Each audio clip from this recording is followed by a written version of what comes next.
Welcome to Cozy Room Podcast. My mommy Shan. Hey!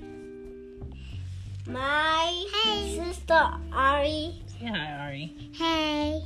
And I'm Anya. Let's go!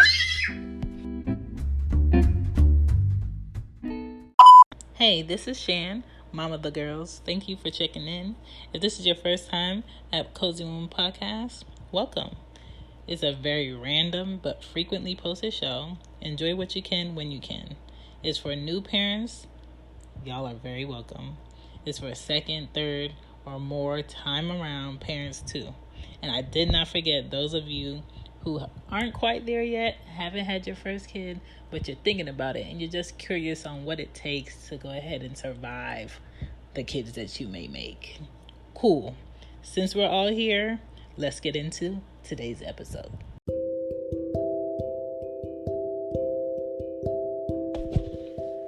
Teaching your kid to love the skin that they are in.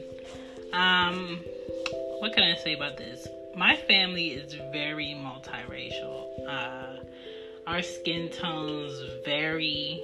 Beautiful browns, dark browns, light browns, tans, all type of just wonderful colors of skin. But the main thing for me as a aunt, as a sister, as a mother, as a daughter, is to acknowledge that everybody has their own beauty and we are all beautiful and we are all respected, and we should all find what we love about ourselves and what we love about each other, and that we don't criticize or we don't belittle anyone because they look different. And that's outside of the family or inside of the family. When it comes to people in public with my kids, if they have any questions about why someone looks a certain way or why they look a certain way or why they don't have this or why they don't have that, I explain to them that everybody is different. And the first thing we all need to do is praise your own features. Make it a regular conversation that, oh, I love how your hair is, or I love, how, your eyes are. They're so round, or they like almond shape. I love your little nose, or I love your lips. They're so cute, or, your legs are so long and pretty, or your skin is just glowing. All of that helps kids feel like confident in what they look like, who they are, where they come from. It tells them that there's nothing wrong with them, that it's okay, that they are okay, that they are, not a problem. Nothing of how they look is a problem. And I think more kids need to hear that, and they don't really hear that a lot. Talk to your kids about what you love about their looks. Shut down any self-bashing. Oh, my hair is ugly, or oh, I hate how my legs look, or I hate how my arms are long like this, or I hate how short I am, or I hate how tall I am. Shut that down whenever you can. When I was, I want to say between 8 and 14, I hated wearing shorts. I hated showing my legs. I hated showing my knees. When I was 6, I think I got chicken pox. Me and my youngest brother got chicken pox. And I had all these little scars. I still have some scars on my skin now from scratching from when I had chicken pox. And I was so embarrassed of my skin and my knees. Like, even now, like, I would rarely ever wear a lot of things that show like my back or my arms or like my legs, depending on what I feel like doing. And it's because of how how much my skin has scarred from that. I'm terribly allergic to mosquitoes. So whenever they bite me, it does leave a mark. Whenever I get cuts, my skin like kilos. When I want to say 15, I had got glass stuck in my arm and I had to get stitches. So even like under my arm, when the stitches heal, it's still like a scar that's kind of like puffy under my arm that I could feel. Like my skin is completely different from like my brother's skin. Like you really are not gonna see scars on their skin. 3 of my mom's kids were born and raised in Jamaica, so their skin is like completely different from me and my youngest brother. And then my oldest brother, he was born and raised in Philadelphia, so his skin tone is very light, like a rich brown, like my dad's, and I don't see any scars on his skin.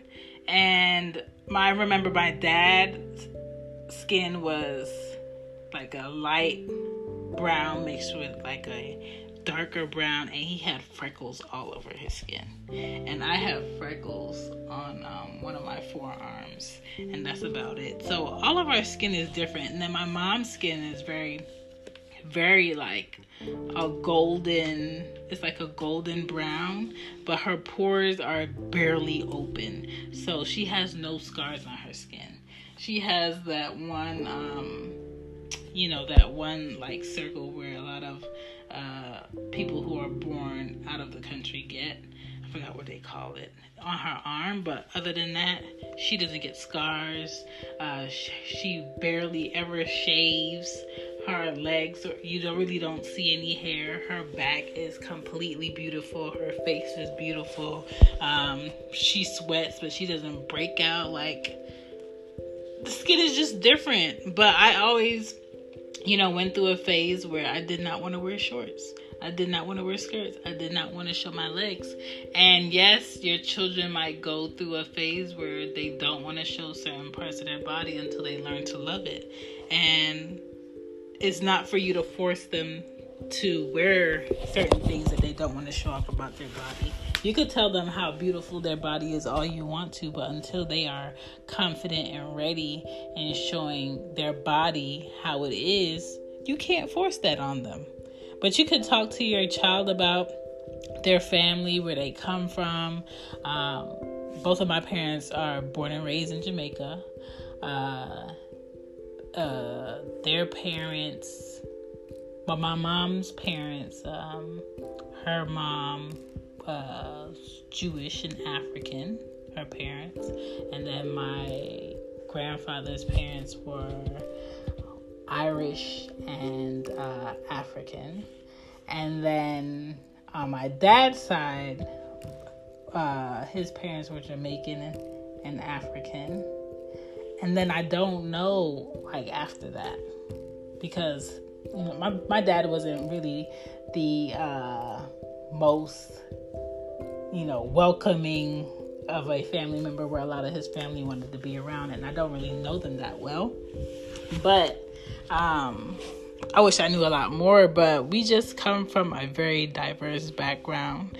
And then my nieces and my cousins, we have people from Trinidad, we have people who are from Asian descent, we have all types of different multiracial, just loving family, just people.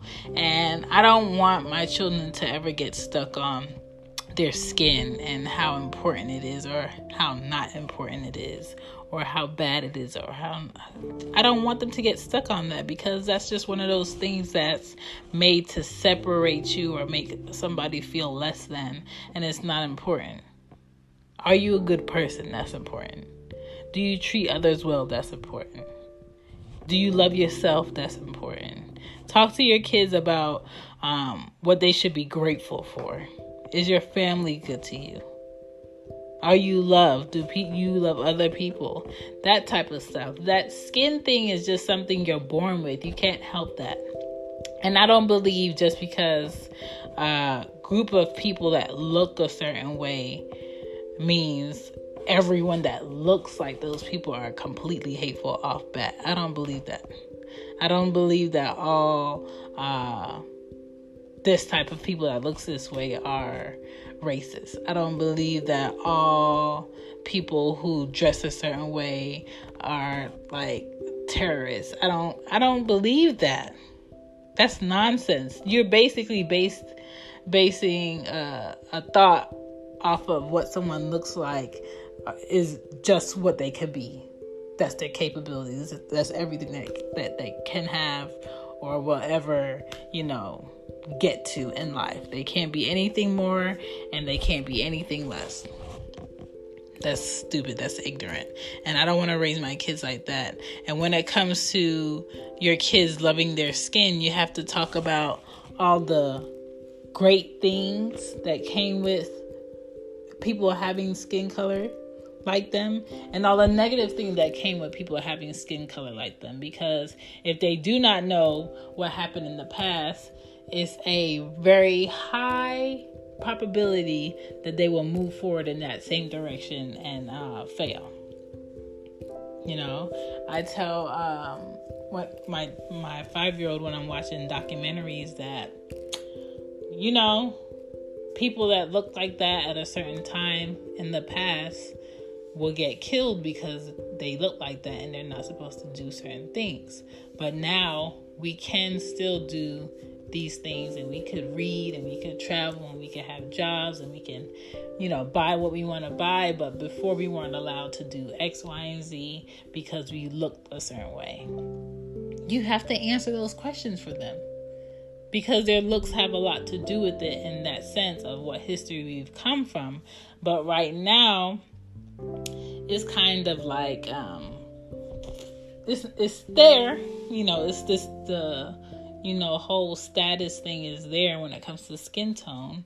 I don't think that's going anywhere for Americans. I don't think that's going anywhere for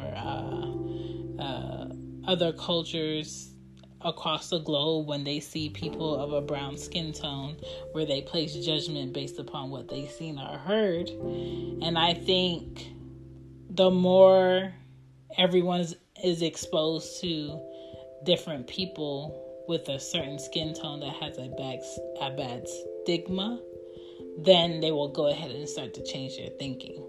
But if you keep secluding yourself to only deal with a certain group of people, your ignorance is always going to be at an all-time high about what somebody looks like or what you quote-unquote heard. And when it comes to our kids' skin tone, we have to point out beautiful people and diverse people so we can expand their thoughts. I don't want my kids to grow up closed-minded about their skin and other people's skin. And we have to talk about all the hard stuff also. You can't leave that out. And talk about the good versus the bad when it comes to our skin and our history. Because that's what makes us go a little bit harder. That's what makes us go against the grain. That's what makes us more confident and proud, and gets us through doors in a way of gaining respect. And when it comes to my skin tone being brown, I don't get caught up in the whole light skin, dark skin, quote unquote red, quote unquote good skin, bad skin. That's stupid. That is very stupid. And I don't want to raise my kids like that. Both of my kids are beautiful. I love their skin tone. I love my mom's skin tone. I love dark brown people. I love light brown people. I love people in between. I just love all the ways that we can be brown and still be beautiful. And with your child, I don't know what race you are, teach them to love their skin. Teach them that their skin doesn't, define everything that they are. Their character has to do the rest. That's just a part of it, okay? We have to be better. We have to learn to love ourselves. We have to teach people how to love us. And that's it. Love the skin that you're in. Bye. Bye. What's so special about Hero Bread's soft, fluffy, and delicious breads, buns, and tortillas? Hero Bread serves up 0 to 1 grams of net carbs, 5 to 11 grams of protein, and high fiber in every delicious serving. Made with natural ingredients, Hero Bread supports gut health, promotes weight management, and helps maintain blood sugar. Hero also drops other limited edition ultra-low net carb goodies like rich, flaky croissants and buttery brioche slider rolls. Head to hero.co to shop today. Hey there! Did you know Baker's always gives you savings and rewards on top of our lower-than-low prices? And when you download the Baker's app, you'll enjoy over $500 in savings every week with digital coupons. And don't forget fuel points to help you save up to $1 per gallon at the pump. Want to save even more? With a Boost membership, you'll get double fuel points and free delivery. So shop and save big at Baker's today. Baker's, fresh for everyone. Savings may vary by state. Restrictions apply. See site for details.